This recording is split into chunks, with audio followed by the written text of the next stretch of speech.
Hello friends, welcome back to our official channel of Texas, जहाँ पे हम आपको सेक्रेटेरियल, लीगल, टैक्सेशन से रिलेटेड जितने भी अपडेट्स, अमेंडमेंट्स होती हैं वो आपको शेयर करते हैं। तो जिन्होंने हमारे ऑफिशियल चैनल को अभी तक सब्सक्राइब नहीं किया वो सब्सक्राइब करें। तो आज की हमारी वीडियो में हम बात करते हैं post incorporation of newly incorporated company. बहुत सारे आज के टाइम पे आप देखेंगे कि कंपनीज़ न्यूली कंपनीज़ बन रही हैं, तो उनके जो बेसिक क्वेश्चंस होते हैं वो होते हैं कि अब कंपनी तो बन गई है तो उसके बाद हमें क्या करना है। तो इसके लिए हमारी ये वीडियो है। जब कंपनी आ जाती है तो उसके COI में पेन और 10 नंबर कंपनी का आता है। तो हमारा जो फर्स्ट स्टेप होता है वो हम डायरेक्टर्स को कंपनी के और हमारी तरफ से और MCA की तरफ से उनको COI जाता है और साथ में हम MOA और AOA देते हैं, जो कि कंपनी का सबसे इम्पॉर्टेंट डॉक्यूमेंट है। और COI, ये तीन चीज़ें बेसिक रिक्वायरमेंट है कंपनी के करंट अकाउंट ओपनिंग के लिए। तो हमारा जो हम बोले पोस्ट इनकॉर्पोरेशन में सबसे बेसिक चीज़ हमारी है कि जैसे हमारा कंपनी का COI आ गया, हम उसकी फ़र्स्ट बोर्ड मीटिंग करते हैं। फर्स्ट बोर्ड मीटिंग में आपका क्या है कि वो आपको 30 डेज़ के अंदर करनी पड़ती है और ये कंप्लाइंसेस का पार्ट होता है कि आपको मैंडेटरी है कि 30 डेज़ में आपको बोर्ड मीटिंग कंडक्ट करके उसमें कुछ एजेंडाज़ होते हैं जो आपको वो शेयर करने होते हैं, जिसमें से बेसिक एजेंडाज़ में हम लेंगे तो आपका हमारे आएगा फर्स्ट ऑडिटर कंपनी का। फर्स्ट ऑडिटर में हमारा क्या होता है कि आपका कंपनी बन गई तो उसके लिए हमें फाइनेंशियल्स बनाने के लिए, उसकी अकाउंटिंग करने के लिए, उसका business maintenance books of account maintain करने के लिए हमें ऑडिटर और अकाउंटेंट की नीड होती है। लेकिन इसमें क्या है, न्यूली इनकॉर्पोरेटेड में आपको ज़्यादा कुछ नहीं करना, आपको बस एक सिंपल सा रेजोल्यूशन बनाना है फर्स्ट ऑडिटर का और उसमें आपको पर्टिकुलर पर्सन को या फर्म को, ऑडिटर फर्म को अपॉइंट करना है और उसका टेन्योर पीरियड आपका जब तक AGM कंडक्ट नहीं हो जाती तब तक होगा।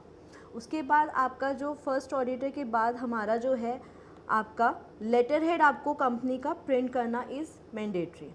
अब कंपनी क्या है, कंपनी एक आर्टिफिशियल एंटिटी हो चुकी है, तो उसके लिए कंपनी के जितने भी डिसीजंस होंगे, रेजोल्यूशंस जो पास होंगे वो कंपनी के लेटर हेड पे होंगे, जिसमें से लेटर हेड में 5 चीज़ें आपकी आनी ज़रूरी है।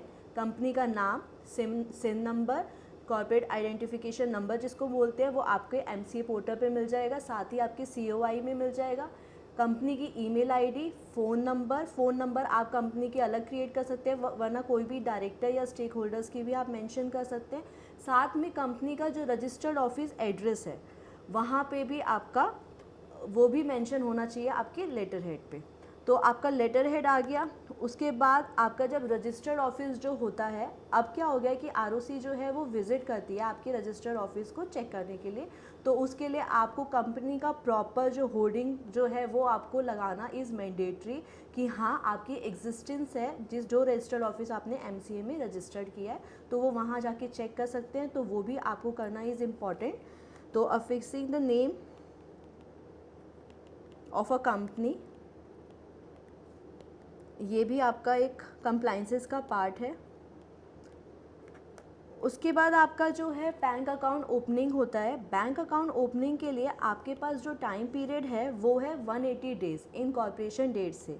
बट हम अपने क्लाइंट्स को जो सजेस्ट करते हैं वो हम ये करते हैं कि आप जल्दी से जल्दी जितना हो जाए आप उसको बैंक अकाउंट को ओपन करवा लीजिए। रीज़न ये है कि एक कंप्लाइंस ये भी बोलता है कि कंपनी इनकॉर्पोरेशन के बाद आपको 60 दिन के अंदर कंपनी से डायरेक्ट, मतलब शेयर होल्डर्स जो हैं उन्होंने जो पैसा दिया कंपनी करंट अकाउंट में, तो उसके इन रिटर्न 60 डेज़ के अंदर उन्हें शेयर सर्टिफिकेट इशू करना है। तो शेयर सर्टिफिकेट की जो डेट है वो 60 डेज़ है और बैंक अकाउंट ओपनिंग की जो है 180 डेज़ है। तो जब तक बैंक अकाउंट ओपन नहीं होगा तब तक सब्सक्रिप्शन अमाउंट आएगा नहीं। तो देखा जाए प्रैक्टिकली अगर हम देखें तो आपके पास सिर्फ 60 दिन ही हैं जिसमें आप बैंक अकाउंट ओपन करवा के उसमें पैसे डिपॉजिट करा के और फिर कंपनी जो है आपको शेयर सर्टिफिकेट इशू करेगी।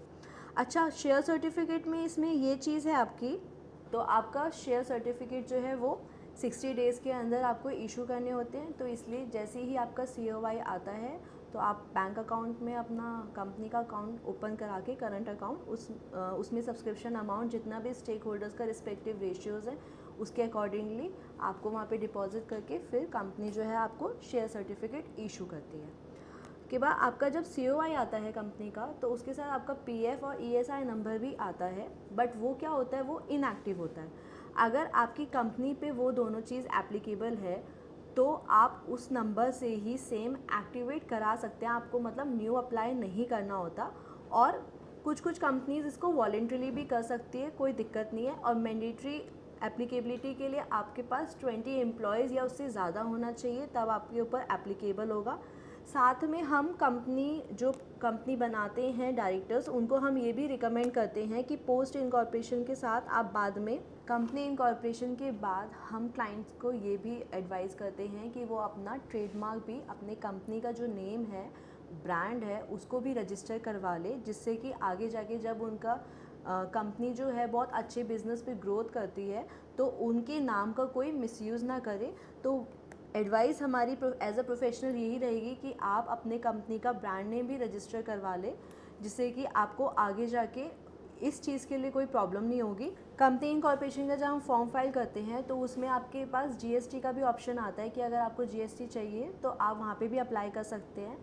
इन केस आपने अप्लाई नहीं किया तो वो सेपरेटली भी GST अप्लाई हो सकता है। अगर आपने फॉर्म में अप्लाई किया है तो आपके पास यूज़र ID और पासवर्ड आ चुका होगा।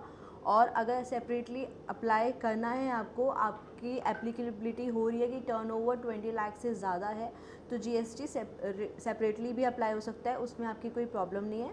तो ये बेसिक आपके रहेंगे जो आपको पोस्ट इनकॉर्पोरेशन, मैं कहूँगी मैंडेटरीली पोस्ट इनकॉर्पोरेशन कंप्लाइंसेस है जो आपको करने हैं कंपनी इनकॉर्पोरेशन के बाद। पोस्ट इनकॉर्पोरेशन कंप्लाइंसेस जो आपको करने ही करने हैं। तो ये हमने आपको एक ब्रीफ में बताया है, बाकी इसके लिए हमारे पास डिटेल्ड में वीडियो हमारे टेक्सास चैनल पे है, आप वहाँ जाके भी स्टेप बाय स्टेप डिटेल्ड में आप ये सारे पॉइंट्स चेक कर सकते हैं। इन केस आपको कोई भी क्वेरी हो, कोई भी कुछ क्वेरी रेज करनी हो, तो आप कमेंट बॉक्स में हमें रिप्लाई कर सकते हैं और हम कोशिश करेंगे कि ज़्यादा से ज़्यादा आपके कमेंट्स पे रिप्लाई कर सकें on time. Thank you for watching this video.